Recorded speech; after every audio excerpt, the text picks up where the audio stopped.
तुम्हारे साथ हैं, हम तुम्हारे साथ हैं। पाठीमागून घ्या. खाली उतरा, आवाज येत नाही.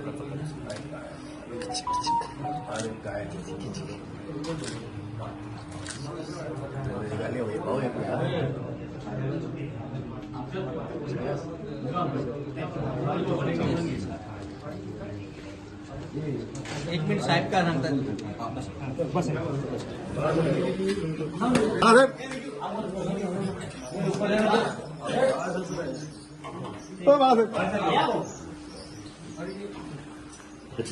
अरे बाबा ये आप भी साथ में, हम कई जमाना साथ में हम खाली बोलो 13 वाला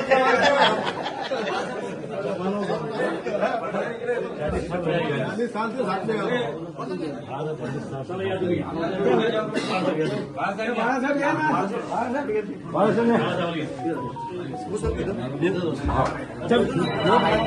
इकडे बसा ना, या ना इकडे.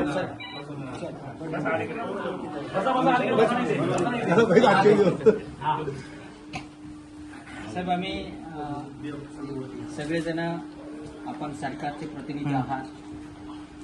सरकारकडे तुम्ही मागणी करू शकता या दृष्टिकोनातून मी आलेलो आहे. महायुतीच्या सरकारमध्ये जेव्हा मॅनिफेस्टो निघाला, जाहीरनामा निघाला, त्या जाहीरनाम्यामध्ये आपण काही गोष्टींचं लोकांना, जनतेला आश्वासनं दिली होती. त्या आश्वासनाला तुम्ही परत पाठपुरावा द्यावा आणि ते आश्वासनं पूर्ण करावी अशी आमची मागणी आहे. त्याच्यामध्ये असं लाडक्या बहिणीला आपण 2100 रुपये देणार आहात अशी मागणी केली होती. तुम्ही सांगितलं होतं, जाहीरनाम्यात सांगितलं होतं महायुतीमध्ये, तर देवेंद्रजी फडणवीस असेल, एकनाथ शिंदेसाहेब असेल, अजित पवार असेल, यांच्या माध्यमातून आपण त्यांच्याकडे ह्या गोष्टी पोहोचवल्या पाहिजे. कारण की 2100 रुपये मिळाले पाहिजे ही आमची मागणी आहे. जे तुम्ही त्यांना घोषणा केली होती ती पूर्ण करावी अशी इच्छा आहे. त्याचप्रमाणे शेतकऱ्यांना जो 1 रुपयामध्ये पहिल्याने पीक विमा मिळायचा, तो पीक विमा आता बंद केलेला आहे. परिस्थिती मराठवाड्याची फार वाईट आहे. मराठवाड्यामध्ये शेतकरी आत्महत्या करतोय. जवळपास आता 350 शेतकऱ्यांनी या 6 महिन्यात आत्महत्या केलेल्या आहेत. तर या सगळ्या आत्महत्या होत आहे. ह्या दृष्टिकोनातूनही आपण त्या गोष्टीवर पीक विमा असेल. त्याचप्रमाणे आपण एक महत्वाची घोषणा केली होती शेतकऱ्यांना, कर्जमाफी. आता प्रश्न असा आहे की कर्जमाफी देणार हे तुम्ही सांगितलं, त्याच्यामुळे शेतकऱ्यांनी कर्ज भरलं नाही आणि आता तुम्ही कर्जमाफी दिली नाही म्हणून ते एनपीए मध्ये गेले, म्हणून त्यांना आता लोन भेटत नाही. आता बँकाही कर्ज देत नाही. म्हणजे दोन्ही बाजूनी शेतकरी अडलेले आहेत, ते वेठीस धरल्या गेलेले आहेत. तर आमची सगळ्यांची मागणी आहे की बा तुम्ही ज्या घोषणा केल्या होत्या त्या तुम्ही शासन दरबारी मांडून त्या पूर्ण कराव्या, जेणेकरून शेतकरी जगला पाहिजे, वाचला पाहिजे. या देशाचा पोशिंदा आहे, या जगाचा पोशिंदा आहे. या पोशिंद्यावर कुठेतरी अन्याय होतोय म्हणून पण आम्ही आलेलो आहे. आणि आमचा अजून दुसरा एक मुद्दा होता की हमी भाव जो ठरला होता, तर हमी भावाप्रमाणे सोयाबीनचा भाव असेल जो तुम्ही डिक्लेअर 6000 केला होता, परंतु आता तो या शासनाने 5000 काहीतरी देत आहे, 5300 रुपये देत आहे. तर ते हे हमी भाव पण तुम्ही जे घोषणा केली होती त्याप्रमाणे झाल्या पाहिजे. कारण की आता दिवसानुदिवस प्रत्येक गोष्टीचे भाव वाढत आहे. आणि दुसरी एक महत्वाची घोषणा अशी केली होती की जेव्हा शेतकऱ्यांच्या पिकावर, आपल्या बियाण्यावर जो जीएसटी लागतो त्याच्यामधला SGST जो आहे तो परतावा म्हणून आपण शेतकऱ्याला देणार होतो, परंतु तो परतावा अजून मिळालेला नाहीये. तोही परतावा आपण शासन दरबारी मागून ते द्यावा आणि शेतकऱ्यांना एक न्याय द्यावा या भावनेतून आम्ही आलेलो आहे. आणि पानंद रस्त्यांची जे घोषणा केली होती की पानंद रस्ते आपण इतके करणार आहोत, परंतु अद्यापही पानंद रस्त्याचं कोणत्याही ठिकाणी काम चालू झालेलं नाहीये.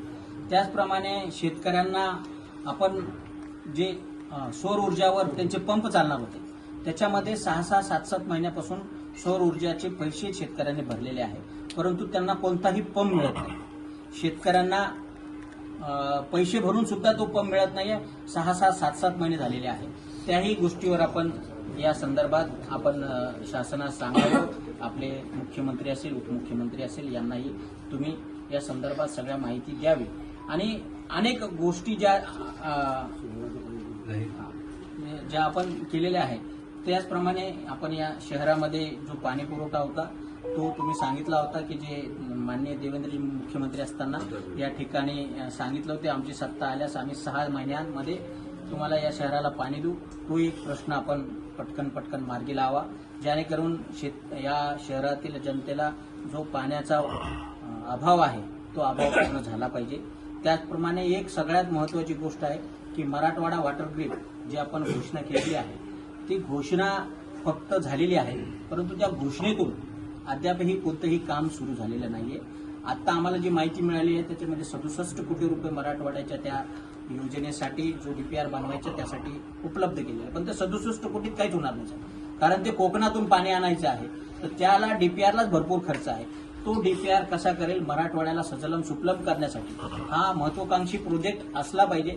कारण की उद्धव ठाकरे साहेब असताना त्यांनी मराठवाडा साठी तो वॉटर ग्रीड तयार केलेला होता आणि त्याला पूर्णतः चालना अजून मोठ्या प्रमाणात मिळावी आणि या मराठवाड्याला कसं पाणी जे समुद्रात मिळतं ते पाणी कसं मराठवाड्यात येईल, कोकणातलं पाणी, या संदर्भात जो सर्वे आहे तो सर्वे अद्याप सुरू झाला नाही. ही लांब प्रोसेस आहे, लांब चालेल, 1, 2, 5 वर्षात होणार नाही, त्याला 7, 8 वर्ष लागू शकतात. परंतु कुठेतरी सर्वे झाला पाहिजे, कुठेतरी या गोष्टीच्या पुढे पूर्तता झाली पाहिजे. या दृष्टिकोनातून आम्ही सगळेजण आपल्याकडे आलेलो आहोत आणि आमच्या या सगळ्या मागण्या आपण शासन दरबारी मांडाल आणि हे जे आश्वासनं दिलेली आहे आपण ते पूर्ण करा, एवढीच आम्ही तुम्हाला विनंती करणार. शहर अध्यक्ष त्यांचे सर्व पदाधिकारी आज एक निवेदन देण्यासाठी या ठिकाणी आले, कारण की महिलांना 2100 रुपये मिळावे, शेतकऱ्यांचा विमा 1 रुपया पुढे होता आता जास्त केलं, असे त्यांनी अनेक प्रश्न या ठिकाणी मांडले. मी प्रामाणिकपणे आपल्या सीएम असतील, DCM जे शिंदेसाहेब असतील, अजितदादा असतील यांच्याशी चर्चा करून हे सर्व प्रश्न मार्गी लागण्यासाठी मी 100% या ठिकाणी मदत कर. वेळ आली तर मी विधानसभेमध्ये सुद्धा मी याचा प्रश्न त्या ठिकाणी उपस्थित करत की आपण सांगितल्याप्रमाणे त्या लोकांच्या मदत करावी आणि त्या शेतकऱ्यांना आज किती त्रास आहे. विषय असला पाण्याचा विषय आहे, 99% नाही जवळपास 90% झालं आहे, राहिलेलं 5-10% तेही लवकरात लवकर करावं. कोर्टाने सुद्धा त्याच्यावर काळ चिरवले, त्यांनी लिहिलेलं त्या कंपनीला सांगितलं की महिन्याभराच्या आत तुम्ही करा, असं पाहण्यासाठी तुम्ही सांगितलं.